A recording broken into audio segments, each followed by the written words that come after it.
that there is a square root of minus 1, which is absolutely required in solving high-level algebraic and other problems.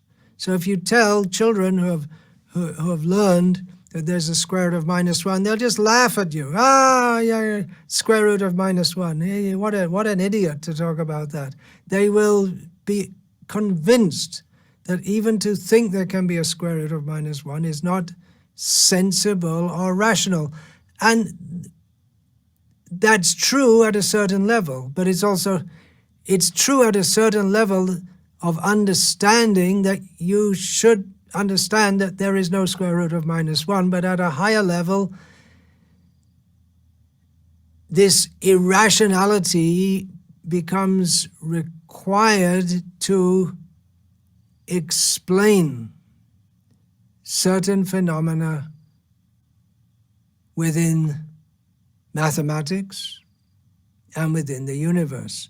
Those who know and understand the phenomenon of the square root of negative integers know that it does exist, but they also accept that it's not true at another level. It's something like the jump between classical physics and quantum physics, in which classical physics is not denied per se at a certain level. But when you get down to another level, which means especially when you get down to very, very tiny particle physics, and then the particle, well, is it a particle or is it not? And then it becomes subjective, and then rationality goes out. It's irrational.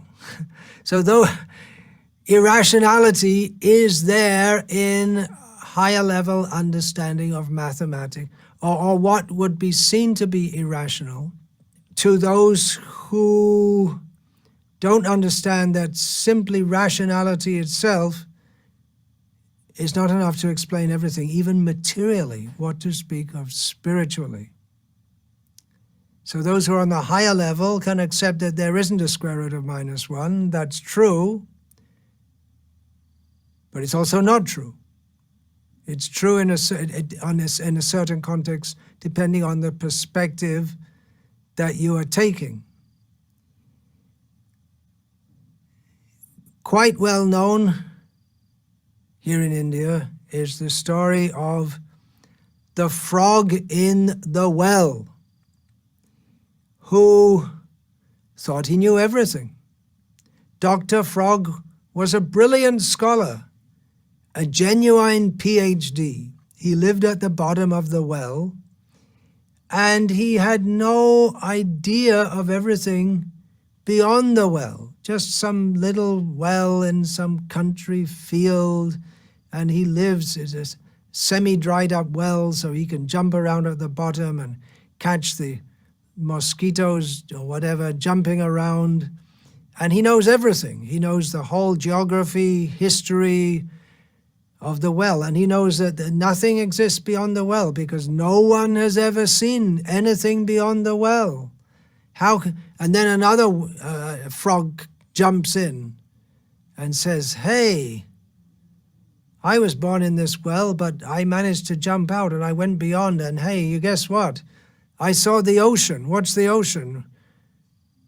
"Well, the ocean's a huge body of water." "What do you mean a huge body of water?" "You mean just like this well is, it's about three to five frog jumps long. So how big is the ocean? Is it 7 frog jumps long?" And the visiting frog just laughed and said, no, it's practically infinite." "What are you talking about? And what? Then there are humans, there are cities, there are animals, and huge animals." And the frog in the well said, "Oh, you're just a fool. You're not sensible, you're not rational, you don't know what you're talking about. You're just crazy, that's all." Another example we can give in this regard. If there is an ant crawling on our body, the ant has no way to understand. Due to his limited senses and intelligence, he has no way to understand that He is crawling on a human body. What is human society? He's just too limited. His abilities to perceive and his abilities to process what he perceives, his intelligence is extremely limited. So here we are on a tiny planet, in a tiny blip of time, with many intelligent people, no doubt, but our ability to perceive and our ability to conceptualize about so many things that we don't know, it's extremely limited.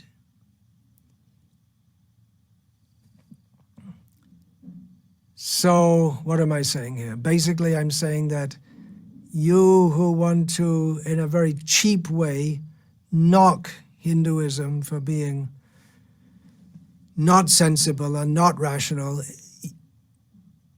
you're prejudiced. You think you know what you're talking about, but you don't. Now, anyone with sufficient sensible and rational intelligence can understand that by giving the example of the frog in the well and the ant on the human doesn't necessarily make me right what I'm saying, but it should make them think more deeply before attacking or trying to minimize or humiliate or mock a culture and a body of knowledge and a philosophical system of such profound depth. Now, I'm talking about I've been talking about the square root of -1. Do I personally understand the phenomenon of the square root of -1? No. From my extremely limited knowledge of mathematics, I stopped studying at the age of 17 when I left school. It seems impossible. But it is an accepted phenomenon or an accepted fact among advanced scientists, even though to most people who have a basic knowledge of mathematics that you get at school, the whole concept of the square root of -1 doesn't at all seem to be sensible or rational. So similarly, the stories of, you've mentioned different gods and goddesses that you deem to be stupid and irrational, are accepted as a fact by advanced spiritualists who are far more intelligent than you and I can even imagine. The kind of philosophy that came out of India, out of Hinduism, is so sophisticated, it's very difficult to follow. First of all, you have to learn Sanskrit, and most people don't have what it takes to know Sanskrit, unless you're raised with it from a young age, and it takes a lot of drilling to understand the language even. Another little story. Kastvam. In a small village, there was a village of fools, among whom one of them was the most educated. How was he educated? He didn't know how to read or write even, but he knew the letters of the alphabet, ka, ka, ga, ga, and so on. So they heard that the people in this village, they heard that in a neighboring village there's a great scholar who is vastly learned, and they thought, well, it can't be more learned and intelligent than our local pundit. So they invited him for a debate. And debate means in Sanskrit. So when the Pandit arrived in the village, he saw the so-called scholar of the fool's village, and the first thing he said to him was, Kas tvam? Kaha tvam? Kaha, who? Tvam, you. Kas tvam, who are you? In Sanskrit. He said to him, who are you? And the local village so-called Pandit, having an idea that he was being spoken to in Sanskrit, heard that the first syllable, ka, and he knew that's the first syllable of the alphabet. So he replied to him, Kastram, Kastram, Gastram, Gastram. And in this way he went through the alphabet. In the middle, before he had reached the end of his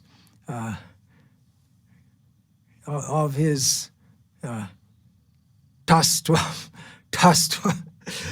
the actual Pandit had turned around and walked away, thinking that what are you going to discuss here? He's such a fool that there's no question of discussing. So as the actual Pandit started walking away, all the people in the fool's village thought, yeah, see, our Pandit defeated him. He's got nothing to say. Just after a few seconds of talking with him, this so-called Pandit realized that our Pandit is such a great scholar that, he can't even talk with him.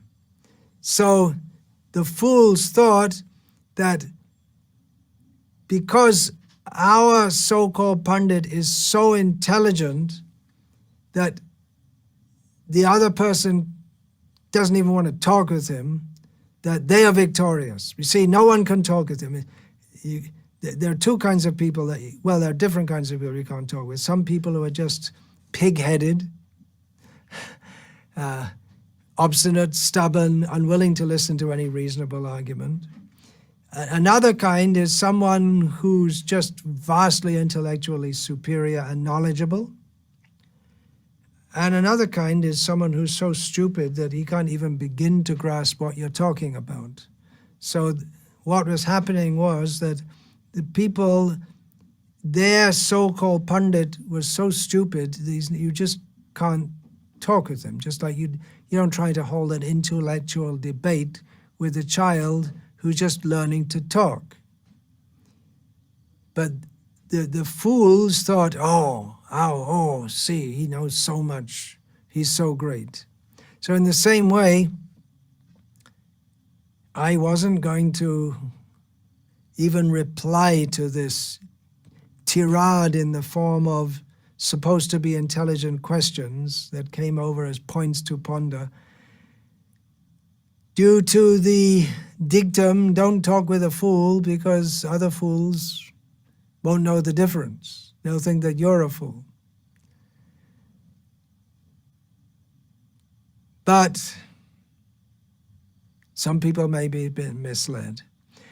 The point I'm trying to make here, that Vedic culture is very complex and deep. It's based on a deep understanding that will escape a superficial judgment, and that I'm just giving the example of some of the tremendous intellectual achievements of Vedic civilization before it was destroyed to a large extent by outside forces. Just to give some idea of the depth of the theology underlying the school of Sanatana Dharma that I pursue, I'm just going to recite the first verse of Srimad Bhagavatam, which is central to the thread of Sanatana Dharma that I personally, among many others in the world at the present time, pursue. All right, I'm going to recite the first verse. It's in Sanskrit, and then I'll give An English translation. Om Namo Bhagavate Vasudevaya Janmadyasya Yaton Vayad Iteratas Chartesh Vabhignaswarat Tene Brahma Ya Hrida Ya Adi Kavaye Muhyanti Yat Suryaha Tejo Vari Mridang Yatha Vinimayo Yatra Trisago Mursha Dhamna Svena Sada Nirastakuhakam Satyang Parang Dhimahi. English translation by His Divine Grace, A.C. Bhaktivedanta Swami Prabhupada. O my Lord, Sri Krishna, Son of Vasudeva, O all-pervading personality of Godhead, I offer my respectful obeisances unto you. I meditate upon Lord Sri Krishna because he is the absolute truth and the primeval cause of all causes of the creation, sustenance, and destruction of the manifested universes. He is directly and indirectly conscious of all manifestations, and he is independent because there is no other cause beyond him. It is he only who first imparted the Vedic knowledge unto the heart of Brahmaji, the original living being. By him, even the great sages and demigods are placed into illusion, as one is bewildered by the illusory representations of water seen in fire or land seen on water. Only because of him do the material universes, temporarily manifested by the reactions of the three modes of nature, appear factual, although they are unreal. I therefore meditate upon him, Lord Sri Krishna, who is eternally existent in the transcendental abode, which is forever free from the illusory representations of the material world. I meditate upon him, for he is the absolute truth. This is the first of 18,000 verses of Srimad Bhagavatam, and the remaining verses expound and expand on this verse. Now, I've only given the most basic insight into this verse by reading these translations, but actually there are multi-layered understandings of this one verse, of one book. And this is not a one-book religion. There are many, but Srimad Bhagavatam is Nigamakalpatara Galitam Palam. It is the ripened fruit of the desire tree of Vedic knowledge. It is Sarva Veteti Hasanam Saram Saram Hiudahritam. It is the essence of the essence churned out, so to speak, from all the Vedas, Mahabharata, Ramayana, Puranas, and so on. So any sensible, rational person, remember the backhanded slap in the face supposed to be claim is that any sensible, rational person would not accept the claims of Hinduism, but any sensible, rational person should acknowledge that this Srimad Bhagavatam is not the work of stupid, irrational minds, but is born of profound spiritual understanding and realization. Anyone who is a real person of God, whether they're designated as Hindu or non-Hindu, Christian or Muslim, talking about real people of God, beyond the labels and the designations, any real person of God who has a real appreciation of God will appreciate that this verse and its translation, which I've just read, is a very deep appreciation of the nature of God.